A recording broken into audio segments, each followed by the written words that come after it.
Hey Knights! I think that's going to be my new official opening. Besides Hey Knights, because every time I do that, it's always a peace sign. So, yeah. Just realizing this. So I'm going to do another reading, of course. So this is 17 to 19. And then, yeah, depending on what you guys would like for how many chapters for the next video, we'll put a week in between this one and the next one.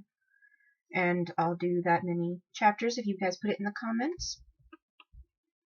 So chapter 17, Celine's point of view. It had only been a few days since we had gotten back from Seal's last case. Bart had kept his word and hadn't said a thing about seeing Sebastian and I kissing.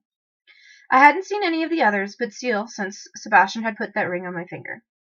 Celine, how are things going? Seal asks as we drink tea together. Sebastian had left us alone to go deal with some disaster that had happened. Things are good. What exactly did you want to know? I asked as I set my tea cup down before looking up at him through my eyelashes. He blushes a little before setting his cup down as well. When are you and Sebastian going to have your wedding? He asks as he places his hands together. I sigh a little, then look out the window. Soon. He wants to have it before the next full moon. I don't mind that. The only thing I mind is that it isn't going to be a normal wedding. There are a few things that I always thought I would have for my wedding that I'm not going to have, I say before picking my cup up again and taking a drink. I hadn't told Sebastian this yet, but it was hurting me emotionally to not have my family here to see me get married, but then again, I think he hadn't really thought about it. Is there anything I could do to help? Seal asks, and I look into what is left of my tea thinking. I don't think there is, Seal. There are a few things that no one can help me with, and this is one of the few things that I will have to accept. Please don't tell Sebastian that I feel like I'm missing some things, I say as I look at him. He nods his head, and we finish our tea in silence, and I leave him in his study to get some more work done. I needed to clear my head, so I walk out to the garden and see Finny, who smiles at me when he sees me. Celine, what are you doing here? Sebastian said that you were sick, Finny says as he stops what he was doing. Homesick, maybe, but not sick in the physical sense, I say as I walk over to the roses. Finny watches me carefully. Celine, you should go back inside. Sebastian will get mad if he finds you out here, Finny says before frowning.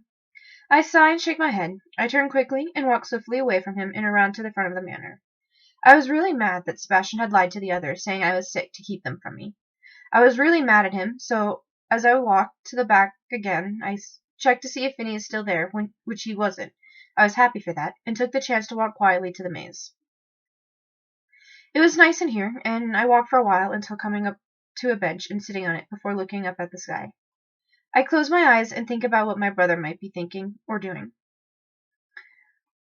Was he worried about me? Was he out there looking all over for me, thinking I might have been kidnapped or raped or killed? Was my sisters worried about me? Were they asking their friends if they had seen me? Did they ask my friends if they knew where I was? Were my parents worried sick about me and asking people for help? Did my dad's friends on the force think he was a bad parent for letting me go out to a busy city on my own? As I think these things, I couldn't help but cry a little. I was putting my family through so much and had no way of telling them I was fine and safe and in love. I opened my eyes again slowly to see the sky was a little darker than it had been when I had first sat down, so I stand and brush off my dress before starting on my way back. I didn't get lost and look around to see no one in the garden before walking back into the manor and up to my room. I was feeling really bad about this whole thing. I hadn't really thought about my family since the whole Pluto thing. I sigh as I look around my room because someone had moved things around, but my bag that I had come here with was still where it always was, and it hadn't been touched.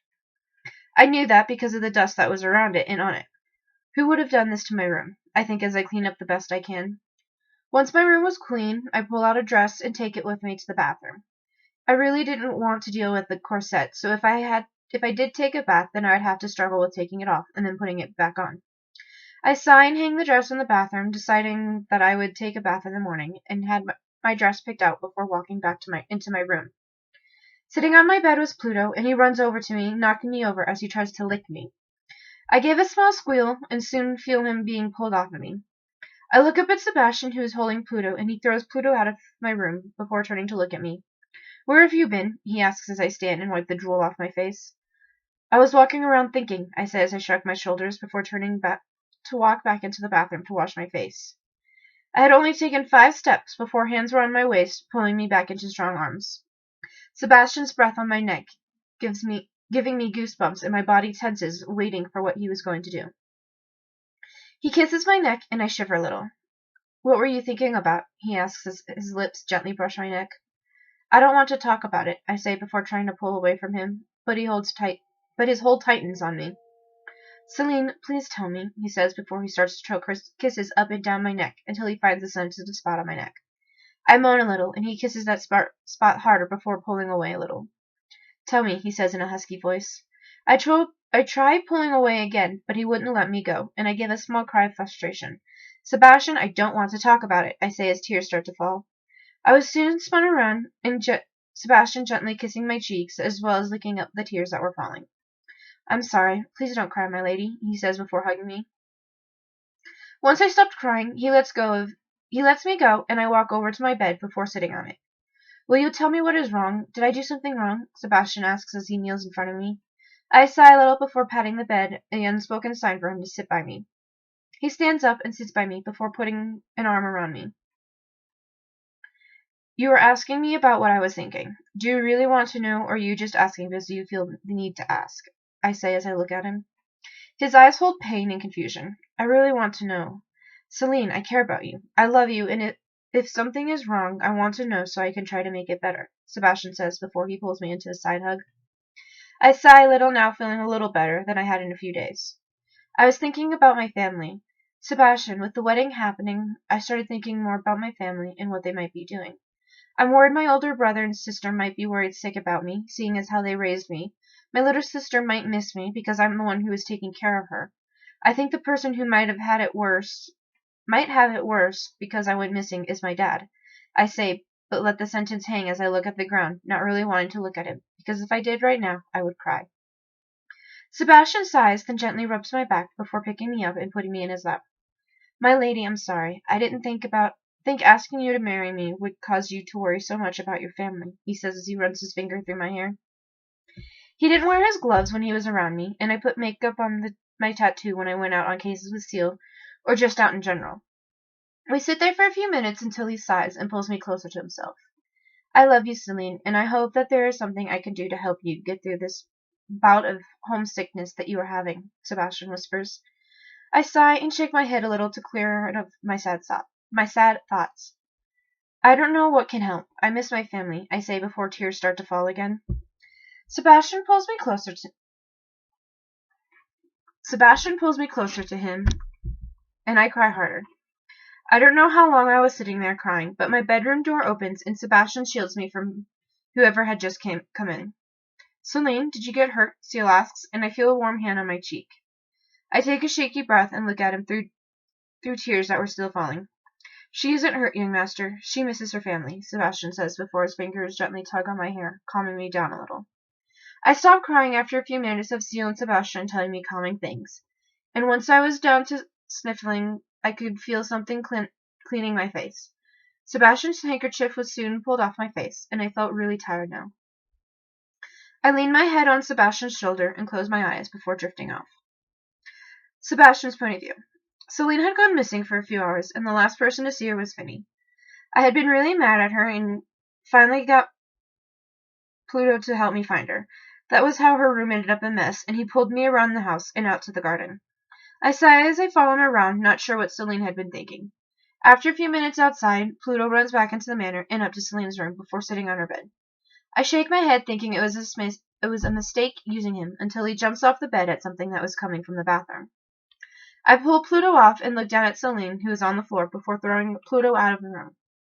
I was glad to see she was safe and hadn't been taken by someone or something. We then started talking, and it hurt a little to know that she was missing her family, and I hadn't thought that might be what was bothering her. Once she is done crying, she falls asleep on me, and I pick her up gently, then lay her out on her bed, before pulling my gloves back on. The young master looks over Celine, then up to me. We need to talk, he says, before walking to the door. I follow him down to his study and wait for what he has to say. Are things going to be all right with Celine? He asks once he was sitting behind his desk. I shake my head a little, not sure how to answer that. I don't know. I hope that she will, but I really don't know. Did she tell you anything about this? I say.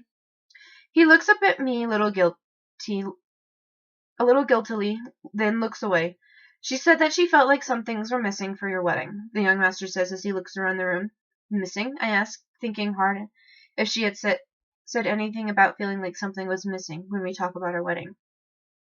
She didn't say what it was, but I have a feeling she might be thinking that you might not have thought about what she might be feeling is missing from the wedding. She even asked me not to tell you that she felt like things were missing, he says before standing and walking over to the window to look out it. Do you believe the thing she feels is missing is her family? I ask as I walk closer to my young master. He nods his head without looking away from the window. I don't know how to make this better, I say after a few minutes of silence. He turns to look at me. Tell her that the people in the manor are her family now. I can talk to her about it if that would make things better, he says. I nod my head a little, then leave to go get some work done before I went to check on Celine. Celine's point of view. I wake up and look around a little confused. I could have sworn I fell asleep on Sebastian's lap, but then again, I could have imagined it. I sit up and feel my face because it felt funny. I pull my hand away to see water and feel around my eyes. I had been crying in my sleep, so I get up and walk to the bathroom to wash my face. Once I was done with that, I walked back to my room and sit on the chair by the window to look out it. It was darker out than what I remember, so it must be close to the time for dinner soon. I get up and walk down to the kitchen that wasn't used often. I pull out a few things I would need to make my favorite cookies that my mom and sisters would make together all the time. It was true that Mom might not spend a lot of time with us kids, but she did teach us things like how to cook, and for that, I was grateful. I mixed the cookie dough and was about to put them on trays when I felt tears starting to form again.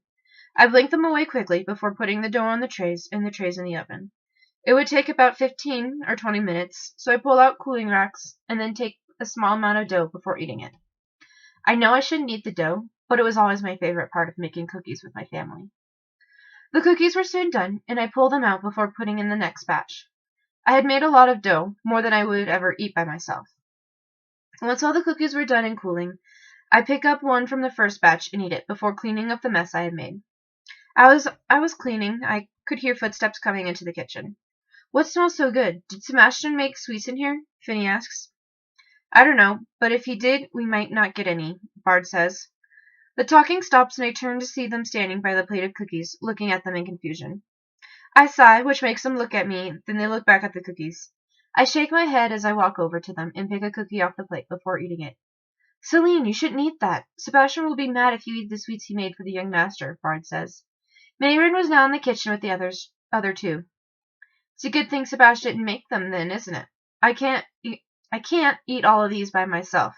So if you three want a few, I don't mind, I say before I sit on a stool that was in the kitchen. They look at each other as if having a silent conversation before nodding their heads. They each take a cookie before looking at each other and eating it. This is amazing, Celine! Your cookies are better than some of the cookies Sebastian has made, Finny says before giving me a big smile. Mayrin and Bard nod their heads in agreement. They ate a few more cookies before going off to do whatever work they were supposed to be doing. I had just picked up another cookie and was about to put it in my mouth when it was pulled from my hand. I frown a little and stare at my hand where my cookie had just been. Cookie, why did you run away? I asked before looking up to see Sebastian with the cookie in his hand and a frown on his face. You're going to ruin your appetite for dinner, Sebastian says before putting the cookie back with the others before he picks up the plate. My cookies, what are you doing with them? I ask as I jump from my seat and follow him up to Seal's study.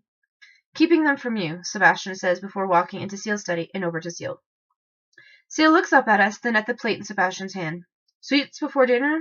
That doesn't seem like something you would do, Sebastian, Seal says before sitting back in his chair a little. Sebastian looks over at me, challenging me to say or do something. Well, two can play this game. I found them in the other kitchen. I have no idea who made them, Sebastian says as he sets them down on Seal's desk. I roll my eyes before walking closer to Seal's desk. If you had asked before taking them away, you would have known that I made them, I say before grabbing a cookie off the plate, which made Sebastian frown. Seal smiles happily at me, then grabs a cookie as well. Sebastian, I want to talk to Celine alone, Seal says. Sebastian huffs, then leaves us alone. Cookies, huh? Seal asks as he looks up at me. It made me feel better. I don't miss my family as much now that I have baked some cookies. My mom made the recipe, and only me, my sisters, and my mom know how to make them, I say before sitting across from Seal. He gives me a big smile before taking another cookie. I'm glad that you're feeling better. I want to talk to you about how you feel about me and the other servants here in the manor, he asks. I look around the room, then back at him. You're my friends. I trust you all with my life, and I hope that you all feel the same way as I do, I say. The cookie's forgotten now that we were talking about something so serious. Celine, I want you to think of us all here in the manor as your family. I hope that this would make you feel better, Seal says before he gets up and walks over to me. Once he is standing in front of me, he sits on my lap and gives me a hug. I hug him back, happy that he thinks of me as his family, because it means a lot to me. He pulls away, and we just sit there for a few minutes. What day is your wedding? Seal asks as he turns a little on my lap. Tomorrow night, I think. He said we had to have it at night, and he was taking me somewhere special for it, I say as I play with his hair a little. He relaxes a little into my lap.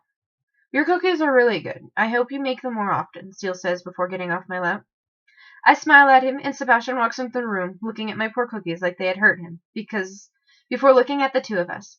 Dinner is ready, young master, Sebastian says. Seal nods and walks to the door. I stand slowly, and when I pass Sebastian, he grabs my arm, stopping me in my tracks. I look at him before frowning a little. We aren't going to see each other until tomorrow night after you go to bed, so I will have Mayron get you ready tomorrow morning. I'm glad to see you are happy now, Sebastian says before giving me a real smile. I nod my head, and we walk back to where Seal was now waiting for us. After dinner, I go to my room and pull out the dress I got for the wedding.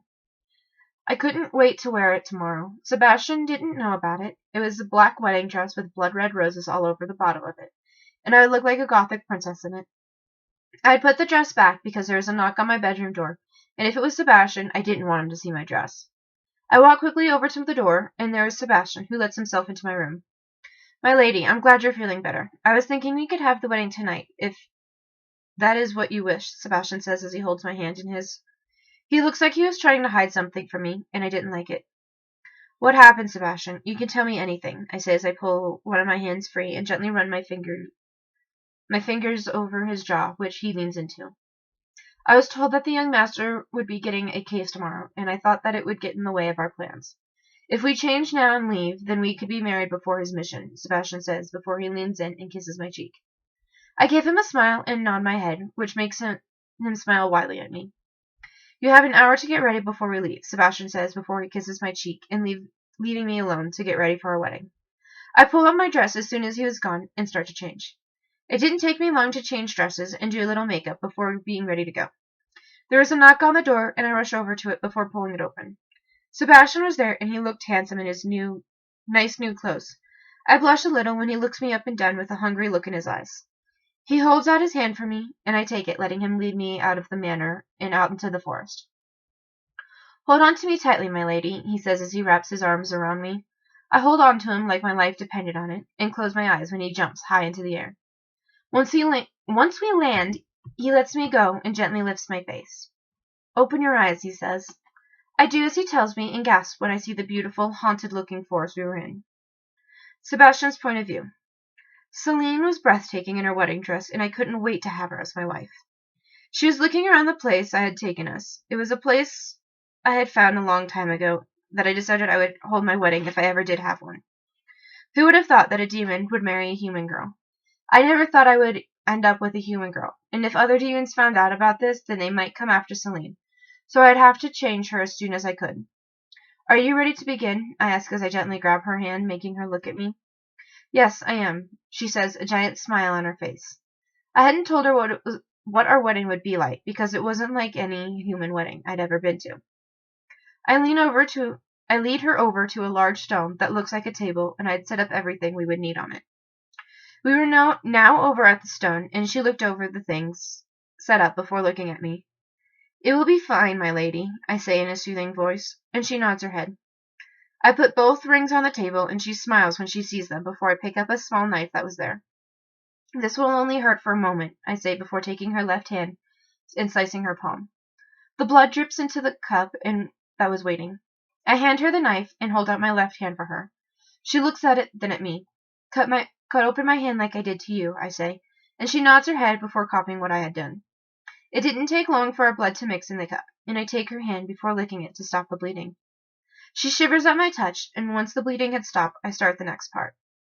I say a few things in a language that Celine wouldn't know until she was like me, a demon. Once everything was said, I pick up the cup and hold it out to her. Drink half of it, then hand it to me, I say. She nods before taking the cup and drinking. Her eyes flash to something, and soon she was handing me the cup. I drink what is left in it before sliding a ring on her finger, and she does the same.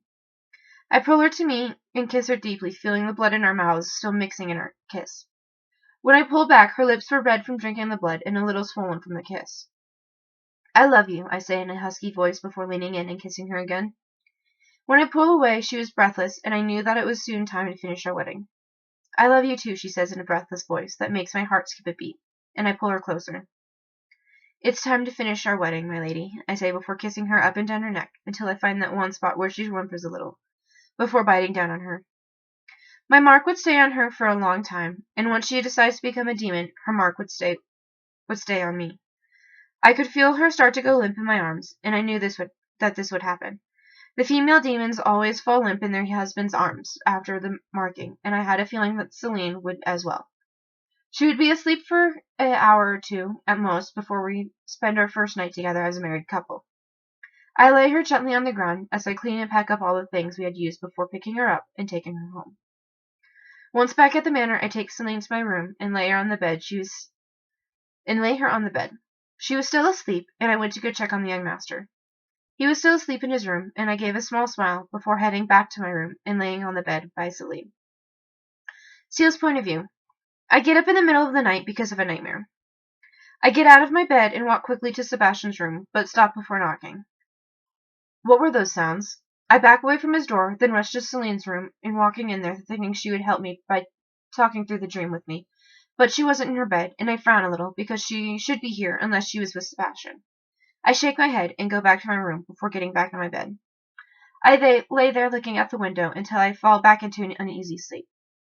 I am woken by Sebastian the next morning, and he has this happy look on his face that I'd never seen before. I notice a flash of something on his left hand and grab his arm. Did you marry Celine last night? I ask, and I look up at him. Yes, young master. She fell asleep on the way back, so she slept in my room with me, he says before pulling his arm from my grasp to put on the eye patch and help me change into clothes for the day. I go down to the dining room for breakfast and look around expecting to see Celine already down here, waiting for me. Sebastian, where is Celine? I ask as he puts a cup of tea in front of me. Taking a bath, young master. She will be down as soon as she is done, he says. I nod my head and start to eat. A half hour later, Celine comes down in a dark purple dress, and she looks really tired still. She sits by me and gives me a half-hearted smile. Good morning, Seal, she says as Sebastian sets food and tea in front of her. Good morning, Celine. How was your night? I ask as I watch her eat. She shrugs a little before picking up her tea and taking a drink of it. It was good. Is something wrong, Seal? She asks. A worried look was quickly put on her face as she looks at me. Nothing is wrong. I just had a nightmare last night, and it is bothering me a little, I say before putting a hand to my head. Once we are done eating, Celine follows me to my study and sits across from me. I sigh and look around, not sure if I would get any work done.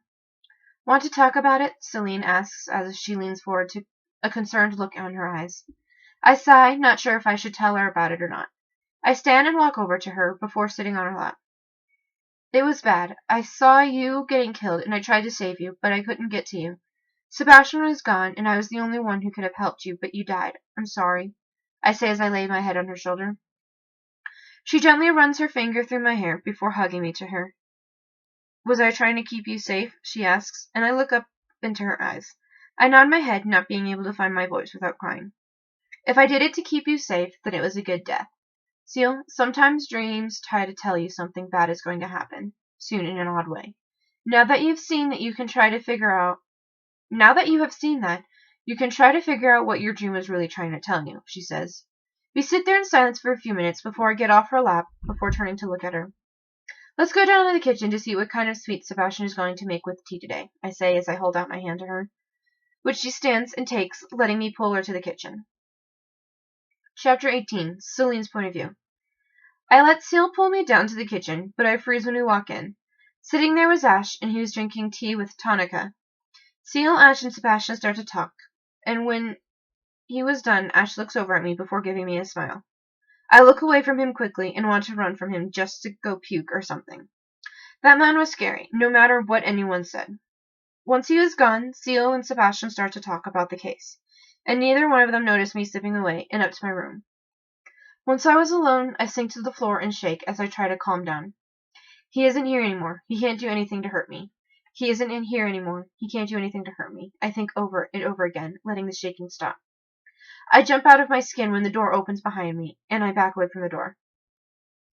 I was so scared, and I wouldn't look up at whoever had just walked into my room. I soon feel gloved hands on my face, forcing me to look up into crimson eyes. "My lady, are you all right?" Sebastian asks as he sits by me. I take a deep breath and feel a little better now that he was with me. "I don't like that man. Sebastian, I don't want to be around him," I say in a shaky voice. He pulls me closer to him before kissing the top of my head. "The young master wishes to talk to you about the case," Sebastian says before standing up and holding his hand out to me. I take it and let him pull me up before he takes me to Seal's office. I stand by the door, not wanting to really be here. Seals decides that I would be coming on this case, and that we were going to use Undertaker to get in. I sighed before looking at what I was wearing, because I didn't want to wear a dress on this one. "Let me go change before we leave," I say, and they both nod their heads, letting me go to my room. I pull out the clothes I had worn when I got stabbed when Seal was working on the Jack the Ripper case. Sebastian had fixed them up so you couldn't tell that they had been covered in blood or ripped. I changed quickly before tucking my hair in my hat as I walked down to where they were waiting. Seal shakes his head when he sees me, and Sebastian looks mad. "You're not going looking like that," Seal says. I roll my eyes and shake my head a little. "Seal, trust me. I will take the hat off if that makes you feel better," I say. Seal sighs before nodding his head and leading me outside. We make our way quickly to the Undertaker shop. Once we walk in, there was Grell, well dressed. There was Grell that was dressed as the Undertaker. I roll my eyes as I walk over to where the Undertaker was, and he smiles up at me. Grell was talking to Sebastian and Seal about how he got in there, as the Undertaker does his thing in the salt. Once we got him out and set up a plan, we leave. Things happen just like in the anime, and when we get in, the little kids tease us about us being unclean. Then there is the nun who is checking out Sebastian, who is being his charming self. I huff, which makes him look over at me. I was ready to cry, and his eyes flashed with pain at realization that he might have broken his promise to me. I turn around because I couldn't watch this at all. Seal looks over at me and grabs my hand before squeezing it gently. Seal orders Sebastian to get the information we need, and I sit on the ground by that post as Seal and Grell talk. "It hurt a lot to know what your husband was doing with another woman." I look up when I feel pain in my leg and see Grell standing over me. "Don't hurt her. She has nothing to do with this," Seal snaps. Grell rolls his eyes at Seal, then looks at me like he is going to kill me. "You stay away from my Sebastian," Grell growls at me. I look at him, then over at Seal. "Tell me when he is back," I say in an emotionless tone before putting my head down on my knees and before the tears start to fall. Seal's point of view. I felt bad about what I had done to poor Celine. She was crying and I had caused it. Grell threatens Celine, and when she looks up at me with dead, emotionless eyes, I shrink back a little. Even her voice was emotionless when she talked to me. After a few minutes, Sebastian comes out, changing his glove, and a disgusted look on his face. He looks around like he had lost something before walking over to us. "She's willing to talk now," Sebastian says in a low tone, and I look down at Celine. She didn't even move at the sound of Sebastian's voice. I put a hand on her shoulder, and she looks up at me. "Sebastian is back. I'm sorry," I say and give her a ghost of a smile. She just looks blankly up at me, then around. Grell was hanging on Sebastian, who was looking right at Celine. A look of hatred flashes across her face before the blank look returns, and she stands. We listen to what the nun has to say, and she fixes her clothes. I don't know what Sebastian had done, but whatever it was, that woman was trying to show off. I look over at Celine, and she was shaking. I wasn't sure if it was from anger or betrayal. I look over at Sebastian, who is watching Celine carefully, like she was a deadly snake or something. Sebastian's point of view. I hadn't done what Celine must have thought I did. The girl was trying to get under Celine's skin. I wanted nothing more than to pull Celine into my arms and kiss her to make things better. She was shaking, and I was worried that she might attack the poor girl. Once we were left alone, just the four of us, I moved closer to Celine, who looked dead. It was making my heart break, and I needed to have just a few moments alone with Celine to explain things to her. She finally looks up at me, and I could see the hurt in her eyes. Grell had run after some children to get their clothes, and I took that opportunity to pull Celine into a much-needed hug. "I'm sorry, my lady," I whisper, and she gives me a little strangled cry before looking up at me. "You don't have to be. I knew this was coming, and I knew it meant nothing to you," she says, a small smile now on her face. And I felt her let go as she turned to where Grell had disappeared. Celine's point of view. I felt better after getting a hug from Sebastian and hearing him say he was sorry. The moment Grell came out in the little kid's clothes, I couldn't help the small laugh that came out after the gasp. Celine and Sebastian shared the same look of horror, and that made me smile widely at them. We soon were sitting in the back to see what this cult was doing, and if they really were using cinematic records of people. When it was over, Seal was looked at by some women who want to purify him, and Sebastian follows behind him, so I was left with Grell. Grell looks me up and down before huffing. "What is your problem with me?" I hiss at him. He looks hatefully at me before looking around. "You are trying to take Sebastian away from me," he finally says. I didn't get a chance to say anything back, because Seal was soon in front of us. "Celine, stay close to Sebastian," Seal says, and I nod my head, all too happy to stay with my husband. We watch Seal go off with that creepy priest, and when Seal called for help, I run as fast as I can to Seal. Well, Sebastian does what he does, and I had just about reached Seal when Angela slapped me into Grell before taking Seal away. I was in a lot of pain, and my sight was a little blurry. "Celine," Sebastian says as he picks me up. We follow Angela, and we got to the Grim Reaper library. My vision had cleared, but my head hurt a lot. "Celine, are you feeling all right?" Sebastian asks as he runs. I was on his back as he ran, so I would keep up. "My head hurts a little. I can see things clearly again," I say before rubbing my head into his shoulder. He sighs before gently squeezing my legs, letting me know that things were better. We soon see Seal and Angela. Sebastian puts me down and is about to run over to Seal when William stops him. Despite how much I was afraid of Angela, I couldn't let her do this to Seal. So when I see him fix his cinematic record, I feel better and rush at Angela where she disappears before I could get to her. I would have fallen over the edge if it wasn't for strong arms pulling me back. I look down and see black sleeves, before hearing an evil chuckle. I relax a little because Undertaker had saved me. "Thank you, Undertaker," I say once he lets me go. Sebastian was looking Seal over, but once he hears my voice, looks over at me. I shake my head, and that was a mistake, because it hurt me more than helped. I close my eyes and soon feel gloved hands on mine. I open my eyes slowly, and we see the books around doing what they did in the show. I hold on to Seal's shoulder as Sebastian, Grell, and William are sent away. Then Undertaker looks at us before giving a smile. We eventually end up in Undertaker's shop, and he talks about still having the cinematic records of Seal's parents. Seal leaves with Sebastian right behind him. I look at Undertaker, and he looks at me. "You're not from this world, are you?" Undertaker asks as he leans close to me. What would make you think that?" I ask as I lean back a little. He chuckles, but before he could say anything, Sebastian comes back in, picks me up before we leave. "You should have stayed with the young master and myself," he says, his warm breath fanning my face. I blush a little before leaning into him more. "I'm sorry, Sebastian. Please forgive me," I say before smiling up at him, and he sighs before shaking his head. Chapter 19. Sebastian's point of view. I had just finished moving Celine's things into my room. I wouldn't have her sleeping in a different room than mine. She didn't know I was doing this, and she was done helping the young master with some work of his.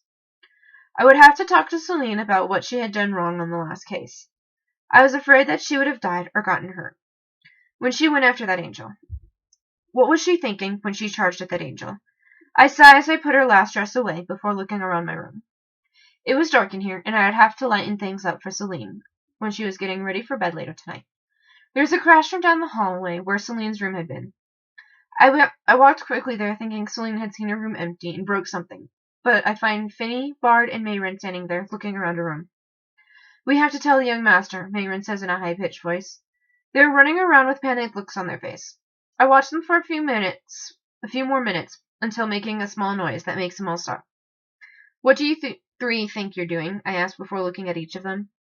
They give me a blank look, then look at the ground. "We came to see Celine because she looked sad after the last case she helped the young master with. But when we got here, all her things were gone," Bard says as he rubs the back of his head. Finny and Mayrin nod their heads in agreement. I hadn't thought of what to tell the others about Celine no longer having this room. Sebastian! Celine yells from down the hall. She comes running over in her dress, but trips on it, and I rush forward to catch her before she can hurt herself. I land hard on the floor, my arms around Celine, keeping her place so she wouldn't get hurt. Sebastian, you can let me go now, Celine says, her warm breath fanning over my face, and I look up into her eyes, which held embarrassment and love. She blushes a little as she gets up off of me. I lay there for a few seconds before standing and looking her over to see if she got hurt. Is something wrong, Celine? I ask after fixing my jacket. Oh, I wanted to make some sweets with you for tea, and I couldn't find you in the kitchen, so I came up here and... Celine says, her face turning more red when the others come out of her room, and she turns around so they couldn't see her. That meant that I couldn't see her face as well, which makes me a little mad. Celine, where did all your things go? Finny asks as he walks forward as if to touch her, and I scowl at this. Celine turns to look at them, a confused look on her face. My things should be in my room, she says in a slow, even tone. I sigh, then walk over to Celine. Celine, the young master asked me to move your things so that your room could be cleaned before it was all put back, I say, before gently grabbing her arm. She tenses up at first, but relaxes a little, letting me pull her away from the others. Once we got down to the kitchen, I let her go before looking at her. Did you really move my things to clean my room? Celine asks as she takes a step forward. I sigh and run my hand through my hair, not really ready to tell her the truth. In a manner of speaking, yes. The room is being cleaned, and it will stay that way until we have a new guest, I say as I look her in the eye. She looks confused for a few moments until a blush spreads across her face. So where did my things go? She asks. There's a look of panic in her eyes as she waited for me to say something. In my room, where you will be staying, I say, and she relaxes a little when she hears this. So about those sweets, Celine says as she turns away from me. Barb walks into the kitchen and watches us work. Celine's point of view. I was a little hurt that Sebastian hadn't asked me if I wanted to sleep in the same room as him. I get that we're married and that was what normal married couples did, but I wasn't sure if I was ready for that. It was a silly thought because I didn't know if I could sleep in the same room as him, but I could sleep with him. Bart is watching us make the sweets like he was trying to learn how to make them just by watching us. I smile a little at that thought. By the time we were done, there were some chocolate tarts with a whipped topping. I couldn't keep the smile off my face because Sebastian had let me take the lead on making the sweets for today. He had paired it up with a tea that would complement them nicely, and he was now putting all the things on a tea trolley that he would need. I follow him a few steps behind, not really thinking about much, but why he hadn't asked me if I wanted to share a room with him. When we get to Seal's study, he had a frustrated look on his face, like something was making him really mad. Young master, your tea, Sebastian says as he sets the cup next to Seal. Seal looks up at us before a small smile appears as I place the tart next to the tea. Celine, sit and have some tea with me, Seal says, and I gave him a smile as I sit on the other side of his desk as Sebastian places the tea and tart in front of me, then giving me a smile. Is something bugging you, Seal? You look kind of overworked, I say, which makes him laugh a little. I suppose you're right. I might take the rest of the day off, Seal says between sips of his tea. I watch him take a small bite of the tart before his eyes sparkle. Sebastian, this is amazing. Did you learn to make this? Seal asks before he starts to eat more. Sebastian chuckles before putting a hand on my shoulder. I didn't make that, young master. My wife did, Sebastian says with pride in his voice. It shocked me a little that he would be that proud of something so simple. Celine, this is amazing, and I can't wait for you to teach Sebastian how to make it, or make it again, Seal says as he puts the empty plate on the table before he finishes tea. I ate half my tart before drinking all my tea. I hadn't wanted... Ow. Okay. I hadn't wanted a lot of sweets the last night or two, which was odd for me because I think the rich desserts that Sebastian makes was finally starting to affect my body. I had gained some weight over the last month and a half. I'm glad that you like it, Seal, I say before standing. Seal and Sebastian give me a questioning look. Where are you going, Celine? Seal asks as he stands before he starts to walk over to me. Out to the garden. I want to go for a walk, seeing as how it is nice outside, I say before walking over to the door. I could hear Sebastian cleaning up behind me, and I soon feel a hand in mine. Then I'll escort you, Seal says as we walk out to the garden. We walk around for an hour or two before Seal decides that it was time for him to go back to work. I wanted to go change my clothes so I could go out running, but I was still a little mad at Sebastian for moving my things. I gave a little huff before looking around to find something to do, because I wasn't really ready to go back inside. There wasn't anything to do because Finny had already finished his work in the garden, and Pluto was running around the forest with Finny for exercise. I shake my head a little, then head back into the manor to find something to do, because I knew I needed to be doing something right now. I couldn't wait for Seal to get another case, so I could actually do something. I ended up walking around the manor, avoiding Sebastian whenever I could. By dinner time, I was in part of the manor that I had never been in, which was a little scary, but exciting at the same time. I was about to explore a room when hands on my waist pulled me back. "My lady, it's time for dinner," Sebastian says in my ear, which makes me shiver a little. I sit there neat with Seal, who was talking a little about a case he had, which was to get something from a man at the docks tomorrow morning. Sebastian's point of view. After dinner, the young master goes back to his study, so I follow Celine to her old room. "Sebastian, did you ever think about asking me if I wanted to share a room with you?" she asked without looking at me. I gave a small sigh before walking slowly over to her. "I didn't think you would mind it. Celine, we are married. We should be sharing a room," I say before giving a small sigh as I run a few fingers over her arm. She shivers a little at my touch. "I would have liked to be asked is all. I'm not too mad about it, but you look like you wanted to talk to me about something," she says before she rests her head on my chest, which makes me laugh a little. I nod slowly and pick her up before carrying her into her room. Once the door was closed, I set her down on her bed before giving her a kiss. "We need to talk about something important, but I don't know how to bring it up to you, but I feel the need to talk to you about it now," I say before I start pacing back and forth. She didn't say a word, just watched me waiting for me to get my thoughts together. "Celine, do you want to become like me?" I finally ask as I look at her, a little afraid that she'd say no to me. She gets off the bed and walks over to me. I hadn't realized that I was by the door now, but as soon as her hands were on mine, she gently pulled me closer to the bed. I followed. "You mean I can become a demon like you?" she asks before placing a small kiss on my cheek. "Yes," I say before holding her hand a little tighter. She smiles at me before kissing me as if she was trying to help me relax a little. "Sebastian, if I could become like you, then I would. I want to be with you forever if I could. I love you. You know that, right?" she says as she takes a small step back from me. I look into her eyes, seeing nothing but the truth and love and trust there. I nod my head before letting my wife go so I could get all the things I would need for later tonight when I would hold the ceremony to change her into a demon. Celine was quiet the whole time, just watching me as I walk around, pulling things from hidden places that she couldn't see because I had made the room darker. I didn't want her to be frightened by the way some of the things I would need to make her into a demon. Because even I thought that they were a little gross and distasteful. By the time I was done, I needed to go take care of the young master. Celine was sitting on the bed and hadn't said a word since she agreed to become a demon. "I know you love me, and I love you. I'll be back in a little while, once I'm done making sure the young master is in bed," I say before leaving. As I was getting the young master ready for bed, he keeps giving me questioning looks.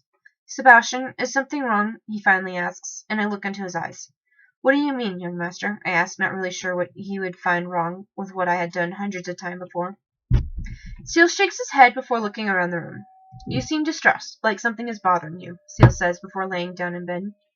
I give a small sigh before standing up to leave. I'm going to change Celine tonight, and there's a very small possibility that she might not live through it. I would try it the other way, I know, but I can't because we are already married," I say before running a hand through my hair. Seal sits up a little before giving me a small frown. "Sebastian, she will live through it because of how much she loves you and how much you need her. I also think she will live because of how much I need her, so try not to worry too much, because if you act worried, then it might scare her, and she might die. Be strong for her," he says, then lays back down before rolling away from me. I gave a little chuckle amused that a human had to give me a lecture on how to stay calm.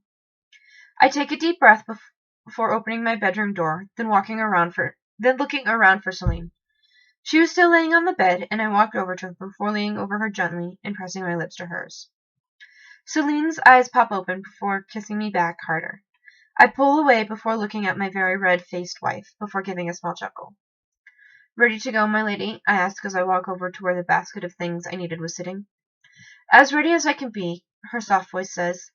I can't help the sly smile that was now on my face, but it disappears when the reality of the situation hits me. I walk over to her before picking her up, and we head into the woods away from the manor that her screams wouldn't so that her screams wouldn't wake anyone, but it was close enough for me to hear if the young master shouted for me. I sighed before setting Celine down and giving her another kiss. Stay sitting here until I'm done, I say before pulling away from her and starting to mix things together that I needed to. Celine's point of view. I was silent as Sebastian worked. I could see the small flickers of fear and loneliness flash through Sebastian's eyes as he brought me out here. As he worked, a foul smell started to fill the clearing we were in, and it hurt my lungs a little. I look around as I wait, and in what seems like no time, Sebastian is in front of me, a bowl in his hand and a sad look on his face. Celine, I love you. Please pull through this, Sebastian says before kissing me. Then he cuts open his hand, some of his blood dripping into the bowl before he holds it up to my lips. I take it with shaking hands, my fingers lightly brushing his as I do, and I drink all of the foul-smelling thing before pain started in my body. It started in the middle of my body before slowly growing out, and I dropped the bowl as the pain started in my arms. Sebastian catches me as I fall over because the pain was getting worse. I don't know how long I wiggled and screamed in Sebastian's arm, but he never once let me go. The pain started to get worse, and I let out one last scream of pain before closing my eyes, not wanting to move or breathe. Celine, open your eyes, Sebastian begs after a few minutes of silence. The pain was fading, but I didn't dare move for the fear that it might happen again. Celine, Sebastian asks, and I feel myself being laid on the ground, his hands slowly running over my face and hair. The pain was now all gone, but I was really tired, but I felt the need to let Sebastian know I was okay. Sebastian, I'm fine, I say in a soft tone before opening my eyes a little. His smiling face was over me before he places small kisses all over my face until he stops on my lips. I thought I lost you, he says, which makes his lip gently brush over my lips. You didn't now, did you? Take me home. I'm sleepy, I say before lifting up my head and kissing him. As you wish, my lady, he says before gently picking me up. I fall asleep as he carries me home. I don't know how to explain things, but things about myself felt like they had changed. Steele's point of view. Sebastian woke me up early so we could leave for my new case, which I was excited to be doing. Sebastian hadn't said a word about if he had changed Celine into a demon last night, which was starting to make me worried that she didn't live through it. How is Celine? I asked, which makes Sebastian sigh a little. She's doing better now. Would you like to see her before we leave? Sebastian asks, a small half smile on his face. I fall into his room, which he opened slowly. It was very dark, and he lit a candle before leading me over to the bed where Celine was asleep. She looks a little different than last night because her hair was longer and her nails were now black, matching Sebastian's. She also looked very pale, like all the time she had spent in the sun the last few weeks hadn't affected her at all, and her face had changed a little, meaning her lips looked a little further and her eyes looked like they weren't as well. I wasn't sure how to describe it. She will be sleeping for a while. I want to keep her away from the others for a few days, Sebastian says as his fingers lightly brush her face. I nod and follow him out of the room. During the trip into London, I was worried about Celine and what changes had happened to her. I had the files on the dead man that was found this morning, and I was going to give the information to Scotland Yard as I tried to get what I needed from his body for the Queen. Once we hand over the information, I wanted to head home as quickly as we could be,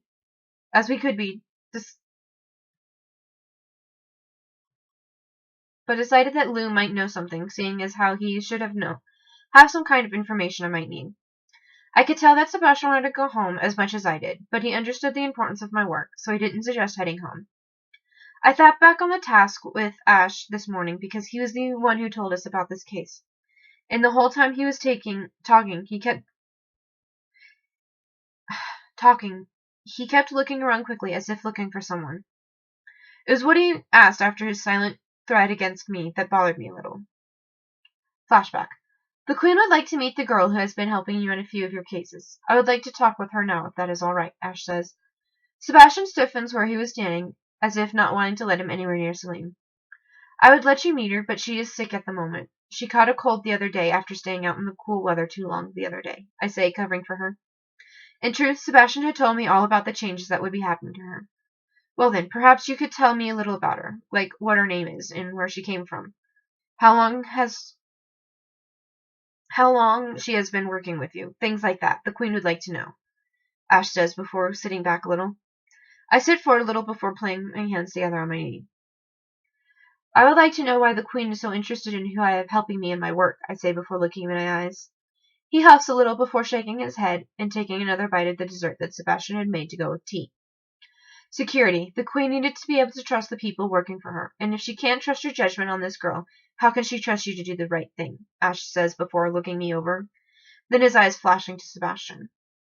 I look over at Sebastian, whose face hadn't changed this whole time, but I could tell that he was getting angry with the way the questions were being asked. I gave a little sigh before Sebastian gives a small nod that I was sure didn't go unnoticed by Ash. I look over at him and an amused look on his face. Her name is Celine, and she has been working for me for a few months. She was helping around the house for a while until she proved she has more of a knack for solving puzzles. She hasn't really talked about where she came from, but that doesn't bother me very much, because she has been very loyal to me, I say before taking a drink of my tea. A small frown appears on Ash's face when he hears what I have said. Has she ever made sort of a romantic relationship with anyone here in your home? He finally asks. I blink a little in shock.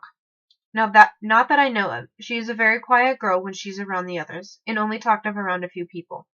Why would a relationship with anyone here be of importance to the Queen? I say before setting my empty teacup down.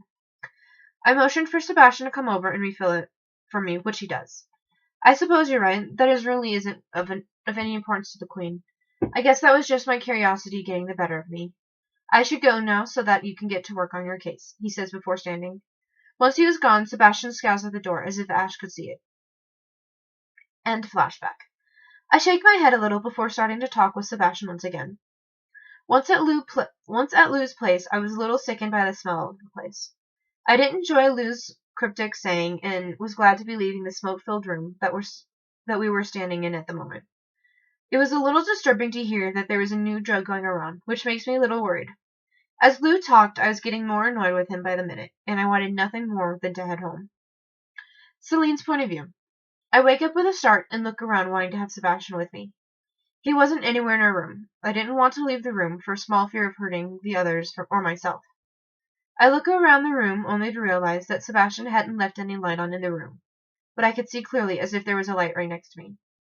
What's happened? I whisper, but it sounds like I was shouting, so I flinched slightly. I could hear doors opening and closing from somewhere in the house, and they sounded like they were being slammed. Are you sure she will still be asleep? Seal asks, his voice getting louder as if he was walking close to my room. She should be, but there is the small chance she might be awake, Sebastian says. His voice was soft, and I wanted to run to him. Not much later, the door was opened, and I closed my eyes as the bright light filled the room. Celine, you're looking better, Seal screamed, and I moved quickly away from him to the other side of the room, so I could be as far from his as I could. Sebastian, what's going on? Seal asked. I put my hands over my ears and closed my eyes tightly. Young master, you might not want to talk so loudly. Her ears are a little sensitive at the moment, as well as her eyes, Sebastian says. I hear the door close, and Seal gives a little gasp as the room goes dark. I open my eyes slowly and give a small sigh as everything was comfortable for me, but Seal looks scared to death. Sebastian's arms were soon around me, and he places a small kiss on my cheek. How are you feeling, my lady? Sebastian says in that same soft voice I had heard earlier, which makes me feel safe. Better now that you're here, I mumble, and he gives a small chuckle. I'm going to light a candle, and it might hurt your eyes a little, but you need to get used to it, he says before walking back over to Seal. As I move back over to the bed, sitting on it, soon the light was on, and I gave another small hiss, but Seal was more relaxed now. Sebastian leans in closer to Seal, and he cups his hand around his ear before whispering. Young master, you will have to whisper around Celine for a while because her ears are being so sensitive. She will have to get used to things again. I tilted my head a little because I was confused by what he meant, but didn't argue with him. All right. I'm glad to see that Celine is fine, even if her appearance has changed a little, Seal whispers, and I gave a small smile knowing that he cared about me enough to do what Sebastian says. Changed? I asked now that I thought about what Seal had just said. Yes, my lady. Why don't you come over here and see, Sebastian says before holding out a hand to me. I stand up before taking his hand and letting him pull me in front of the mirror that was over in the corner of the room. I just about gasp when I see how long my hair was now, or the fact that my eyes were now that fuchsia color that Sebastian's were when he got mad, and my lips were a little plumper than they were before. I let my eyes run over my body, and realized that all the weight I had been worried about yesterday was gone, which makes me blush a little, and my nails were black, making my pale skin stand out. How? I asked as I turned to look at Sebastian, who was smiling at me as he watched me. It's normal, and your skin will be back to normal after a few hours in the sun. See, your eyes age don't back to See your eyes age, going back to normal as well, Sebastian says, and I turn quickly to see my crimson eyes staring back at me. Can I talk normally again? Sue whispers, as he looks at Sebastian, who gives a small shake of his head. I'm not sure. Sebastian gives a small, worried look for a few seconds. You can try, I say in a normal tone. Steele takes my hand before giving a small smile. A small nod. When you're better, perhaps you can come help me on my case, Steele says. I gave him a confused look before thinking over what was going on now. Oh my god, no, I gasp as my legs give out because Sebastian was going to be hurt by that crazy angel. I feel two different sized hands on my shoulders as I let a few tears start to fall. Celine, if you don't want to help me, that's fine, Steele says in a soft tone filled with worry. It's not that. I want to help you. I really do. It's just that, I say, letting my sentence die out as Sebastian pulls me closer to himself. Whatever it is, then things will be fine, Sebastian says. I nod my head, knowing he was right about that. Let's fix your hair before I get you and the young master something to eat, Sebastian says before helping me off the floor. I sit in a chair before he combs out my hair, before starting to put it up in some complicated style, but I stop him. Sebastian, something simple that I can get out on my own. Please, I don't want anything fancy right now, I say, which he nods before doing what he had done before putting it in the simple style. Put these on, my lady, Sebastian says as he holds up the gloves, and I raise my hands, letting him pull them on. I let them pull me out of the room, and I shrink into Sebastian as the bright sunlight fills the room, but was soon walking just fine. We head down to the room Sebastian and Seal talk in before the others show up with that drug. I sit away from Seal, not that I don't trust him, but I needed some space. I was quiet as they talk about the drug, and if Angela was involved in it. What do you think, Celine? Seal asks, and I was about to say something when the others arrived home. I stay back as they talk before Seal decided to head to his plant. Before he leaves, he grabs my hand, pulling me behind him as he walks off. Sebastian helps us into coats, and I was a little surprised when he placed one of his coats on me. If some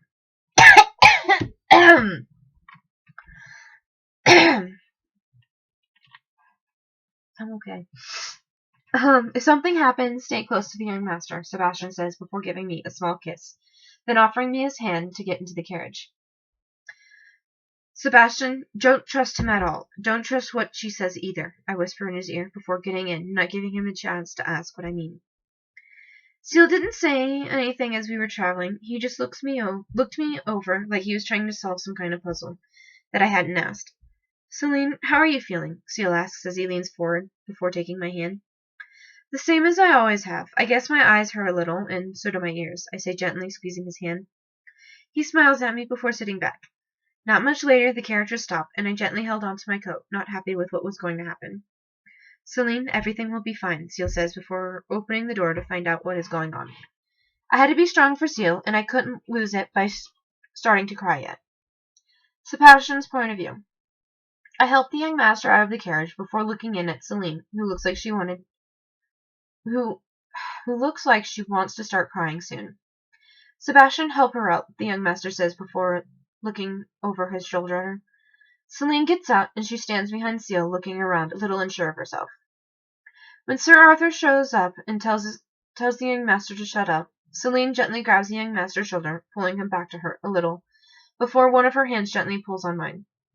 I was worried about what they were going to do with my poor wife, who had nothing to do with all of this, other than being with us because the young master and I were too stubborn to leave her at the manor, with the others because of the changes she went through.